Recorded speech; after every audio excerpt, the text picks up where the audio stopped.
तो एक सवाल का जवाब दो कि क्या आपने कभी डिबेट करा है या लोगों को कन्विंस करने की कोशिश करी है?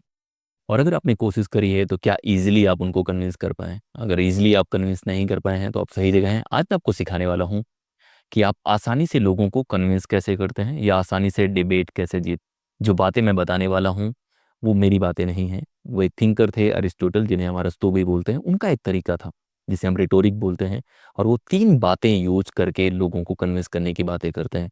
जो तरीके मैं बताने वाला हूँ उनका बड़े संभल के इस्तेमाल करना पड़ेगा क्योंकि अगर आपने संभल के इस्तेमाल नहीं किया तो चीज़ें थोड़ी उल्टी पड़ सकती लेकिन अगर आप सही तरीके से इस्तेमाल करते हैं तो आप किसी को भी कन्विंस कर सकते हैं। चाहे वो पेरेंट्स हो, चाहे पार्टनर हो, चाहे पॉलिटिशियन। और कन्विंस करने की ज़रूरत हमें हर दिन पड़ती है। किसी से पेन चाहिए तब भी हमें कन्विंस करना पड़ता है, किसी का कपड़ा चाहिए तब भी कन्विंस करना पड़ता है, किसी की किताबें चाहिए तब भी और किसी का दिल चाहिए तब भी कन्विंस करना पड़ता है। तो बातें बड़े ध्यान से सुनना। अरस्तु 3 तरीके बताते हैं। 3 तरीके जो हैं उसे हम ईथोस, पैथोस और लोगोस बोलते हैं। वो जानने से पहले जानने की कोशिश करते हैं कि कन्विंस करना ज़्यादा मुश्किल क्यों हो जाता है। आज के वक्त में इतना हम लोग इधर-उधर ट्रैवल करते हैं तो लोगों को कम समझ पाते हैं। लेकिन जो अरस्तू के तरीके हैं उन तीनों चीज़ों को ध्यान दो। ईथोस, पैथोस, लोग। ईथोस का मतलब है क्रेडिबिलिटी कि जब भी आप किसी को कन्विंस करने जाते हैं तो आपको ऐसे दिखाना है कि आप बहुत ट्रस्टवर्दी हैं, मतलब आप बहुत क्रेडिबल इंसान हैं। तो जब आप क्रेडिबल होंगे, आप किसी के पास जाइए पेन मांगने और उसको पता है कि पेन लेगा तो दोबारा नहीं देगा, तो वो आपको नहीं देगा। लेकिन उसको पता है कि यार ये ईमानदार इंसान है, ये सही इंसान है, तो कहीं न कहीं वो आपको पेन या जो भी चीज़ें आप माँगेंगे वो देने की कोशिश करेगा। तो ईथोस मतलब है क्रेडिबिलिटी कि जो भी कन्विंस करने वाला है, क्या वो ट्रस्टवर्दी है कि नहीं है? ये सवाल है। तो आपका पहला गोल है कि जब भी आप किसी से कुछ काम करने जाएँ, किसी को कन्विंस करने जाएँ, तो आप ट्रस्टवर्दी लगें। उसके बहुत सारे तरीके हैं, मैं बताऊँगा अभी एक-एक करके कि आप कैसे ट्रस्टवर्दी लग सकते हैं, कैसे ज़्यादा क्रेडिबल लग सकते हैं। दूसरा है पैथोस कि जब भी कोई चीज़ आप माँगे किसी से या कन्विंस करने की कोशिश करें, डिबेट कोशिश करने की कोशिश करें, तो सामने वाले के दिमाग में एक इमोशन जगाने की कोशिश करें, ताकि वो इमोशनल हो जाए या आपसे कनेक्ट करे इमोशनल लेवल पे, तब आपको चीज़ें आसानी से दे देगा। आप किसी को इमोशनल कर देंगे या उसके इमोशंस को टच करेंगे, तो आसानी से आप उसको कन्विंस कर सकते हैं, मना सकते हैं अपनी बात के लिए। डिबेट में भी जितना आसान हो जाता है। तीसरा है लोगोस मतलब लॉजिक कि आप कैसे जो बातें कह रहे हैं वो कितनी लॉजिकल हैं, कितने लॉजिकल तरीके से आपने रखी है।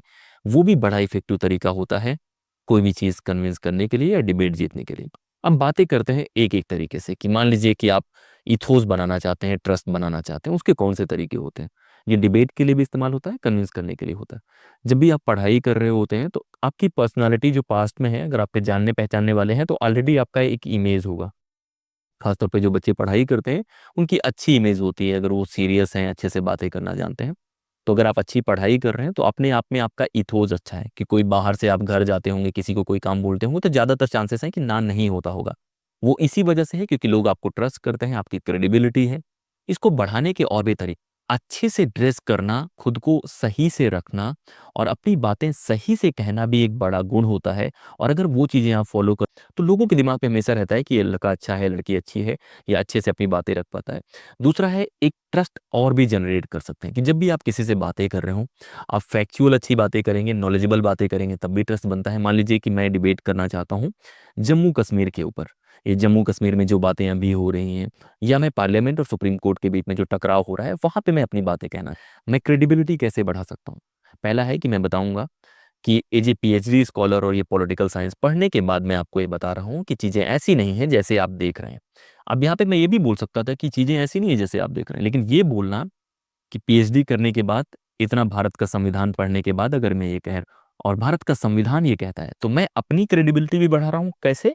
कि मैं संविधान को जानता हूँ, तब मैं ये बात कर रहा हूँ।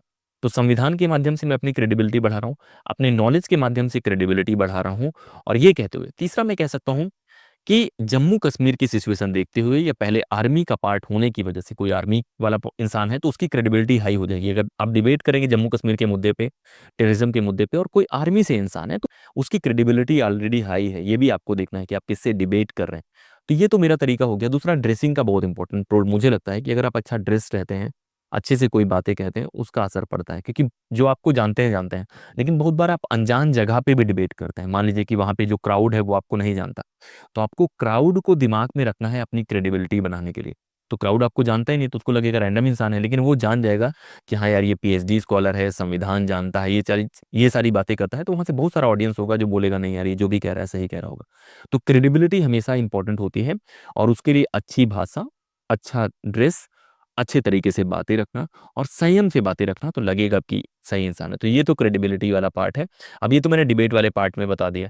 इसमें और भी बहुत सारी चीज़ें होती हैं, जैसे मान लीजिए कि आप डिबेट में इन्वॉल्व हैं और आपको पता है कि सामने वाला बेवकूफ़ है, तो सिर्फ अपनी क्रेडिबिलिटी नहीं बनाना है, सामने वाले की क्रेडिबिलिटी भी खत्म करना है। उसका एक सिंपल तरीका, मैं डिबेट करता हूँ जब, तो बहुत बार जिनसे आप डिबेट कर रहे होते हैं उनकी क्रेडिबिलिटी भी आप कैंसिल आउट कर सकते हैं। मान लीजिए कि आपको कोई सामान चाहिए, आपके भाई को भी या बहन को भी कोई सामान चाहिए, तो आप जाएंगे मॉम के पास या पापा के पास कि ये सामान चाहिए, अब वो दोनों लोग को चाहिए, तो किसको देना है आपने?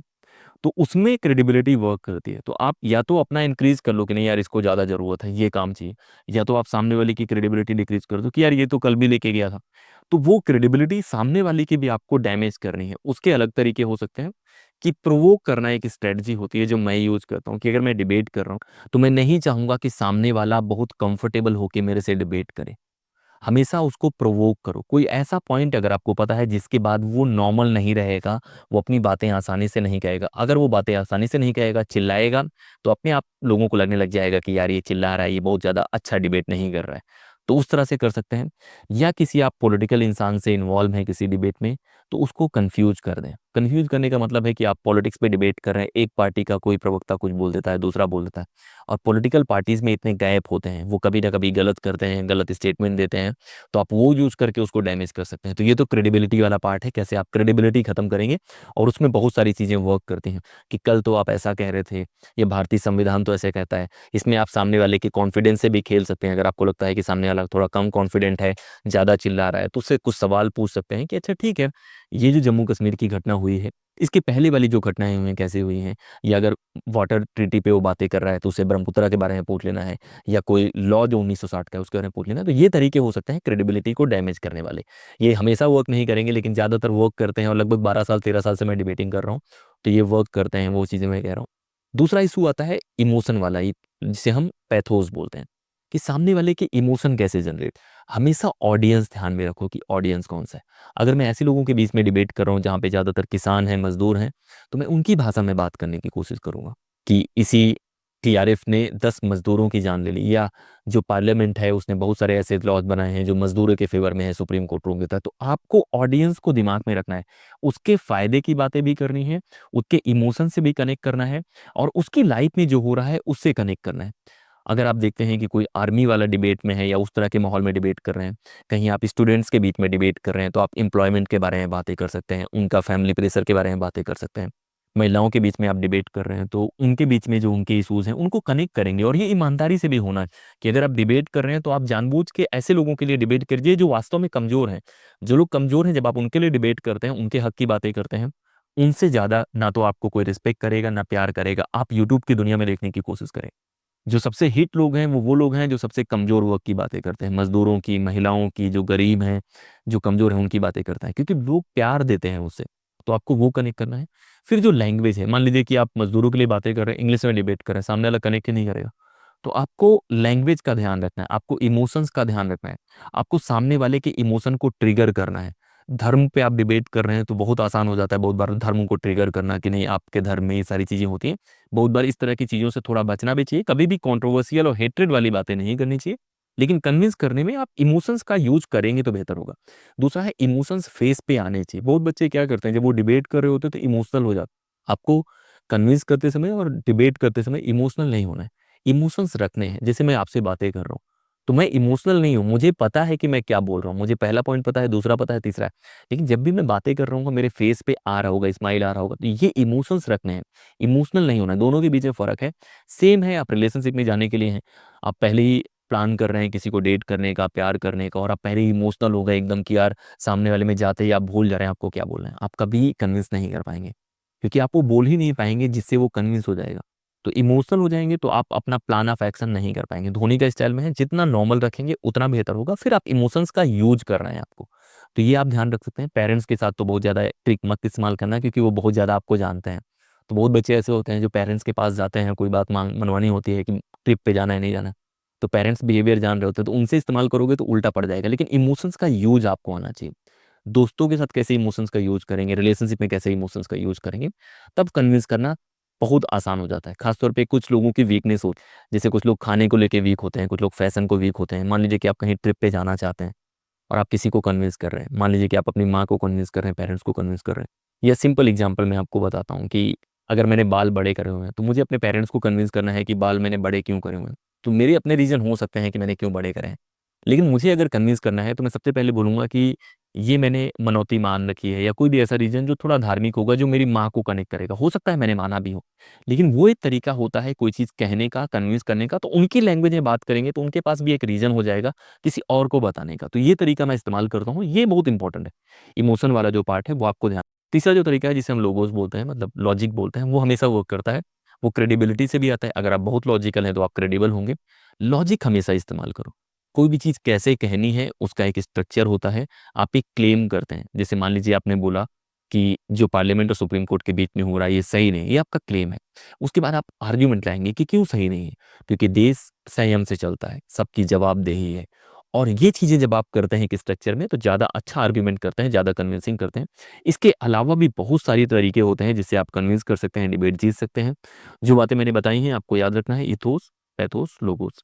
क्रेडिबिलिटी, इमोशंस, लॉजिक, तीनों चीज़ें याद रखेंगे, बहुत अच्छा डिबेट करेंगे। इसके साथ-साथ कुछ और बातें भी हैं जो आपको याद रखनी है जब भी आप डिबेट कर रहे हो, कन्विंस करना है। पहला है कि आपको माहौल पता होना चाहिए। अगर आपको माहौल पता है, वहाँ बहुत चार्ज माहौल है, एकदम इंटेंस डिस्कशन हो रहा है, तब आप कैसे अपना स्पेस बनाएँगे, तो आपको एडैप्टिव होना है। मान लीजिए कि मुझे लग रहा है कि बहुत नॉलेजेबल ऑडियंस है, मैं अपने सेंटेंसेस सही से फ्रेम करूँगा, फैक्चुअल एरर नहीं करूँगा। लेकिन मुझे पता है कि भाई इस भीड़ को संविधान के बारे में या किसी के बारे में कोई जानकारी नहीं है, चिल्लाने पे यकीन रखता है, तो फिर मैं कुछ फैक्ट्स वो यूज़ करूँगा जो शायद एग्ज़िस्ट ही नहीं करते। क्योंकि मुझे उस ऑडियंस को कैटर करना है, उनके बीच केवल फैक्ट से आप नहीं जीत सकते, आपको कुछ ना कुछ क्रिएट करना पड़ेगा। आप बहुत बार स्पोक्स पर्सन होते हैं, उनको भी देखेंगे, वो लोग करते हैं। मैंने बहुत लोगों से बातें करी हैं, स्पोक्स पर्सन जो पॉलिटिकल पार्टीज़ के हैं, वो बहुत सारे तरीके बताते हैं कि कैसे इन चीज़ों को आपको मैनिपुलेट करना है। वो एक एग्ज़ाम्पल भी देने की कोशिश करूँगा मैं आपको।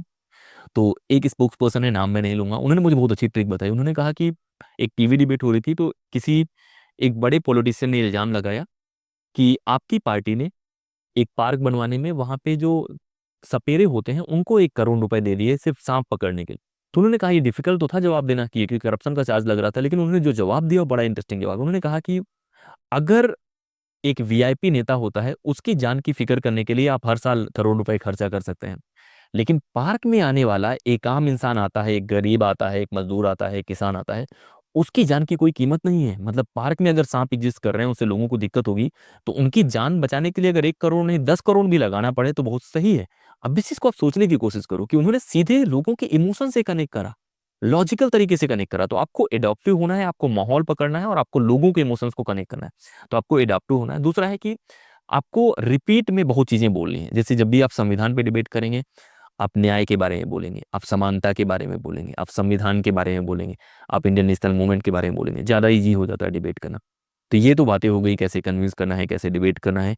हम लोग ऐसे ही वीडियोज़ लाते रहेंगे जहाँ पे मैं आपको कुछ सिखा पाऊँ, जो मैं जानता हूँ, जो मैं पढ़ने की कोशिश करता हूँ, जो थिंकर्स हैं उनको रिलेट करके कैसे आप आर्ग्यू कर सकते हैं, उसके बारे में बातें करते हैं। तो ये 2 तरीके हो गए डिबेट जीतने के, कन्विंस करने के। उसके अलावा भी बहुत सारी चीज़ें होती हैं। अगर एक अच्छी आवाज़ है तब भी बहुत लोग कन्विंस हो जाते हैं। फिर आपको अगर मैं और डिटेल में बताना चाहूँगा तो बहुत सारा ऑडियंस होता है जो ऑलरेडी डिसाइड कर चुका है किसको फ़ेवर करेगा। तो 2 साइड ऑडियंस है, एक है जो फॉर में है कन्विंस, एक है अगेंस्ट में।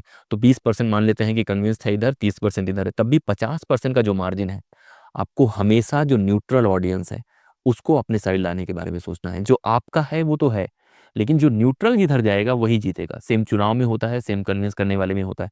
मान लीजिए कि 3 लोग हैं, आपको कन्विंस करना है कि ट्रिप पे चलना है।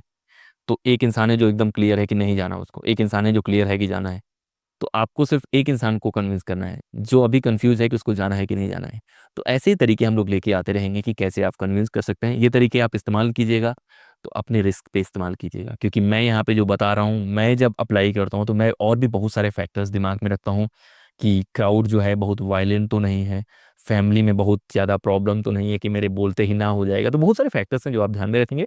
लेकिन ये तीनों फैक्टर्स काफ़ी फिलोसॉफिकली क्लियर हैं, तो आप वो यूज़ कर सकते हैं।